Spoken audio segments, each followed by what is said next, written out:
Hi, I'm doctor Balaraj Naidu, robotic joint replacement surgeon at Honers robotic hospitals. చాలా మంది patients బయట steroid injections తీసుకుంటారు, లేకపోతే లోపల నీ జాయింట్లో నీరు వచ్చిందని నీరు తీపించుకుంటుంటారు. అన్ఫార్చునేట్గా అవన్నీ ఏమాత్రం స్టెరైల్ కండిషన్స్ లేకుండా, అంటే ఎసెప్టిక్ కండిషన్స్లో చేయకుండా ఎక్కడ పడితే అక్కడ చేసినట్టయితే కంప్లీట్గా నీ జాయింట్ సెప్టిక్ అవుతుంది. సో అటువంటి పేషెంట్లో ఒకరు భగవంతు అన్ఫార్చునేట్గా ఆయనకు మోకాలకు నీరు వచ్చిందని చెప్పి ఒక దగ్గర ఇంజెక్షన్ పెట్టి తీయించుకున్నాడు. అది మొత్తం సెప్టిక్ అయింది. We did a major surgery to him and ఈరోజు కంప్లీట్గా రికవర్ అయ్యిండు. భగవంతి, అసలు ఏం జరిగింది? ఎక్కడి నుంచి వచ్చారు మీరు? తాందర్పల్లి సార్, మరొడం మండలం.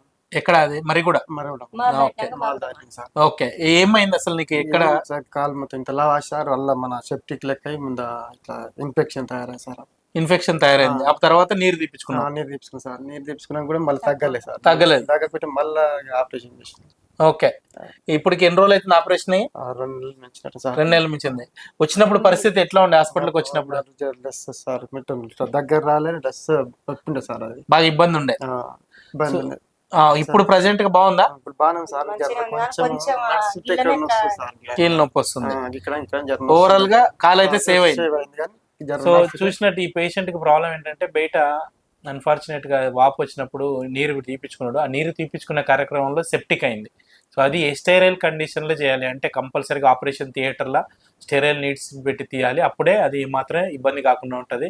సో ఎట్టి పరిస్థితుల్లో కూడా ప్రాపర్ క్వాలిఫైడ్ డాక్టర్స్ దగ్గర మాత్రమే నీ జాయింట్ అంటే ప్రిస్టీన్ అంటాం, అంటే చాలా ఇంపార్టెంట్ జాయింట్. దాన్ని ఏం మాత్రం టచ్ చేసినా సెప్టిక్ అయ్యే ఛాన్సెస్ ఉంటాయి. సో ఇతను మా దగ్గరకు వచ్చి హ్యాపీగా రికవర్ అయ్యింది. 2 months అవుతుంది. చిన్న చిన్న నొప్పులు ఉంటాయి, అవి కూడా క్యూర్ చేస్తాము.